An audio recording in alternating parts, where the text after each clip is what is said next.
Right. ரெண்டாவது இன்னொரு வழி இருக்குது, ஆனால் சொல்ல உங்களுக்கு கொஞ்சம் கஷ்டமாக இருக்குது. நான் சொல்ல விரும்புகிறேன். வாசிங்க மத்தேயு 18ஆம் அதிகாரம் 27ஆம் வசனம். அந்த ஊழியக்காரனுடைய ஆண்டவன் மனதிறங்கி அவனை விடுதலை பண்ணி கடனையும் அவனுக்கு மன்னித்து விட்டான். சரி, கீழே போங்க, சீக்கிரம் வாசிக்கணும். அப்படி இருக்க அந்த ஊழியக்காரன் புறப்பட்டு போகையில் தன்னிடத்தில் 100 வெள்ளிப்பணம் கடன்பட்டிருந்தவனாகிய தன்னுடன் வேலைக்காரரில் ஒருவனை கண்டு அவனை பிடித்து தொண்டையை நெரித்து நீ பட்ட கடனை எனக்கு கொடுத்து தீர்க்க வேண்டும் என்றான். உத்தமம் புருஷன். இதை நம்ம சொன்னா இவன் யாரோ கடன் பட்டுங்க, 1 லட்சம் ரூபாய் கொடுக்க வழி இல்லை. ஸோ அந்த கடன் கொடுத்த 1 லட்சம் ரூபாய் கொடுத்தவன் சிட்டாத்தையும் இவனை பார்த்து, சரி போடாப்பா போ, தர வேண்டாம் போ, அவனை மன்னிச்சு விட்டேன் போ. இவன் போகிறான், சந்தியில் ஒரு பார்க்குறான், அவன் கிட்ட 100 ரூபா வாங்கினவன், 1000 ரூபா வாங்கினவன். போனவே சைக்கிளை வேலிக்க தாளினான், கொஞ்சம் அமர்த்தி பிடிச்சான், கோழி பிடிச்ச மாதிரி. பயடா காசு 1000 ரூபாய் ராஸ்கல். என் மனுஷனாடா, எத்தனை நாடா அந்த 1000 ரூபாய் தராமல் முடிச்சுட்டீர? இன்றைக்கு கடன்லேருந்து தப்புறக்கு ஒரு வழி இருக்கா? உன்கிட்ட சின்ன சின்ன கடன் பட்டாங்களே, ஃபோன் எடுத்து சொல்லுங்க, திருப்பி தர வேண்டாம். நான் உங்களை மன்னிச்சு விட்டுட்டேன், நீங்கள் தர வேண்டாம். அந்த 50 ரூபா 100 ரூபா 1000 ரூபா 5000 ரூபா வேணாம் பிரதர், கொண்டு போங்க. அவ்வளோதே கத்துறேன். பட்டிக்கடை பஞ்சத்தில் வைக்க இல்லை, பரதேசியாக வைக்க இல்லை. ஐம் ஆல் ரைட், நீங்கள் வச்சு கொடுங்க, கொண்டு போ. மன்னிச்சு பேர் அவனை போய் தொங்காத, ஒரு 1000 ரூபாய்க்காண்டி தொங்காத. கத்தனை அப்படி தான் வாழ வச்சார். தீவனுக்கு ஞாபகம் இருக்கோ தெரியாது. நான் பழைய சேர்ச்சை விட்டு வெளியில் வரைக்க சொன்ன ஒரு வார்த்தை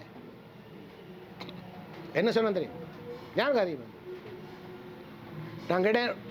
நான் சேர்ச்சை விட்டு போகிறேன். விசுவாசிக்கிறேன் அந்த பூதர் மாதிரி பார்த்து கேட்டது ஊழியக்காரர், உங்களுக்கு யாருக்காவது நான் ஏதாவது 1 ரூபா கடன் இருந்தால் இப்போ சொல்லுங்க, எவ்வளோ பெரிய பணம் பண்ணாலும் கேளுங்க, தந்துட்டு போகிறேன்னா கேட்டனா இல்லையா? தீவன் ஒருத்தரும் தலையாடணும் ஒன்றும் இல்லை. நான் திருப்பி சொன்னேன், உங்கள கணவர் எனக்கு நிறைய காசு செலவு வேணும். உங்களுக்கு நிறைய பேர் நிறைய காசு, ஆனால் இன்றைக்கு அந்த சேர்ச்சை விட்டு போகிறேன். கவலைப்படாதீங்க, நீங்கள் ஒருவருமே எனக்கு ஒரு காசும் திருப்பி தர தேவையில்லை. நான் உங்களுக்கு கிஃப்டாக தந்ததாக வச்சுக்கொள்ளுங்க, போயிட்டு வாங்க. ஏன்னா வேதமாக தான் சொல்லுதாக தான் நான் செய்யணும். உடம்புல யாராவது 2 தேங்காய் வாங்கினாங்க, விளையாத்தூள் வாங்கினாங்க, மன்னிச்சு விடு, போய் அதுக்காண்டி தொங்காத. பிள்ளை அனுப்பி அம்மா அதை வாங்கி கொண்டு வரட்டான், அம்மா அதை வாங்கி கொண்டு வரட்டான், கொடுத்துரு கொண்டு போ. மன்னிச்சு விடுங்க. எத்தனையோ ஆயத்தமிட்ட மன்னிக்கிறதுக்கு விடப்படாது மாஸ்டர். உங்களுக்கு லூசண்டா நீங்கள் உங்க நான் விட கழுத்தை நெரிச்சு உருவி எடுக்கும் வரைக்கும் நான் விட மன்னியுங்க. தாடி பரவாயில்ல போங்க. சரியா? லூக்கா 6ஆம் அதிகாரம் 35 வாசி. உங்கள் சத்துருக்களை சிநேகியுங்கள், நன்மை செய்யுங்கள், கைமாறு கருதாமல் கடன் கொடுங்கள், அப்பொழுது உங்கள் பலன் மிகுதியாய் இருக்கும். ரைட். யாருக்கு கொடுக்கட்டும்? கைமாறு கருதாமல் கடன். யாருக்கு? சத்துருவுக்கே கொடுறான். உன்னை தூசிக்கிறவனுக்கே கூட தேவையேண்டா. உன்னை தூசிக்கிறான், ஹாஸ்பிட்டல் இருக்கிறான், வியாதிப்பட்டு போயிருக்கிறான், அவனுக்கு தேவையாக இருக்குது, கொடு, இலவசமாக கொடுத்தா, கொண்ட வச்சுக்கோ. 7ஆம் அதிகாரம் 42ஆம் வசனம். லூக்கா 7:42 வாசி. என்ன கொடுக்க? திருப்பி கொடுக்க வழி இல்லாத பொழுது இருவருக்கும் கடனை என்ன செய்றார்? மன்னித்து விட்டார். நீங்க தேவனை கொடுக்குறது ஒரு பக்கம் ஆசீர்வாதத்துக்கு, 2வது பக்கம் உங்களுக்கு கடன் தர வேண்டிய ஆட்களை மன்னிச்சு விடுங்க. நீ மன்னிச்சு பார், அற்புதத்தை பாப்ப. நீ மன்னிச்சு பார், நீ கடன் வாங்கினவன் வந்து உன சொல்லிச்சுட்டு தர வேண்டாம் வச்சுக்கோன்னுட்டு போவான். நீ மன்னிக்காத பட்சத்தில் கஷ்டம்.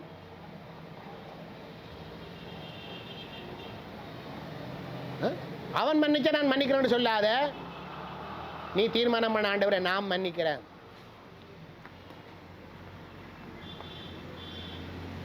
கடனில் வாழ்றாக்களே நீங்கள் யோசிங்க. கடனை எப்படி கொடுக்கலாம்னு இருக்கு ஒரு பக்கம் இருக்கட்டும். ரெண்டாவது பக்கம், நான் மன்னிக்கிறேன் ஆண்டவரே, என்னிட்ட கடன் வாங்கினாக்களை நான் மன்னிக்கிறேன். அது ஒரு சுண்டு மாவா இருக்கட்டும், அது என்னவா இருந்தாலும் பரவாயில்ல, நான் மன்னிக்கிறேன் ஆண்டவரே. ரெடியா நீ மன்னிக்கிறது? மன்னிக்கிறேன்னு சொல்கிறோம் தைரியமாக எளிமைன்னு சொல்ல, ஆண்டவர்கிட்ட நான் மன்னிக்கிறேன். என்ன சொல்ல வேணாம், யாருக்கு அதை மன்னிக்கிறேன்டா இல்லை சொல்ல, ஆண்டவரை இவையை மன்னிக்கிறேன் ஆண்டவரே, அந்த கடனை நான் மன்னிக்கிறேன் ஆண்டவரே. ஏன்னா நீங்கள் தேவ சமூகத்தில் சொல்லணும், எனக்கு சொல்லி பிரியோசனம் இல்லை. கத்துறதை பார்க்கணும், நீ மன்னிக்கிறத கத்தர் பார்க்கும்படியா சொல்லு. ஆண்டவரை நான் மன்னிக்கிறேன், நான் மன்னிக்க மாட்டேன்னு மட்டும் ரிமாப்பா இருக்காத.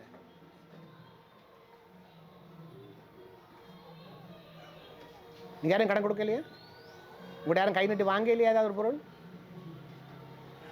மன்னிச்சிருங்க.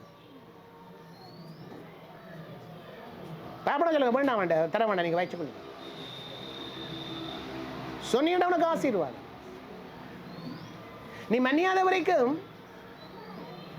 உன் பிரச்சனை தீராது. மார்க் 11:24 வாசி. ஆதலால் நீங்கள் ஜெபம் பண்ணும் பொழுது அவைகளை கேட்டுக்கொள்வீர்களோ அவைகளை பெற்றுக்கொள்வோம் என்று விசுவாசியுங்கள்.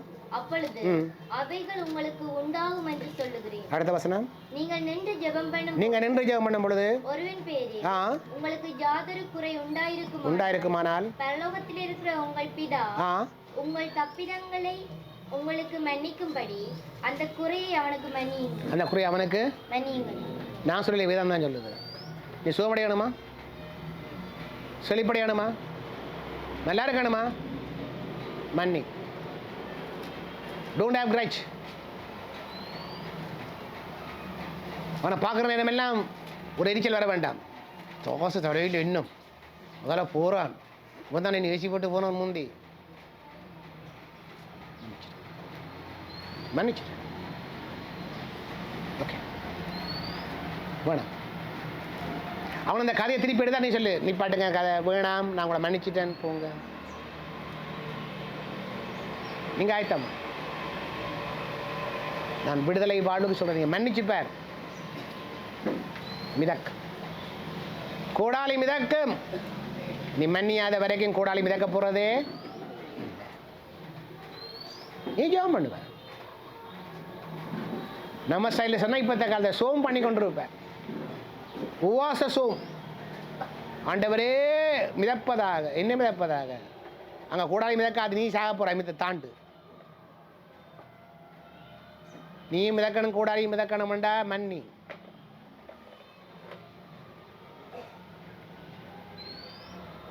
நான் சொன்ன கோய்க்காதங்க. எத்தனை மனைவி மேலே கூட புருஷனோட கோவாம், எத்தனை புருஷன் மேலே மனைவியோட கோவாம். ஒழுங்கா கலைக்கிற இல்லையே, மூஞ்சியன்னு அடிக்கிட்டு போடுறாது. டீ குடிக்கிறது வச்சிருங்கடா டீ நீர் உத்துறான், வேலைக்கு போகிறார், குடுங்க போகிறார். அங்கே போய் அவருக்கு மேலே உள்ளவன் காலக்க ஓட்டு ஆட்டுவான், தலைகீழ ஆட்டுவான். மன்னி கண்கண்ட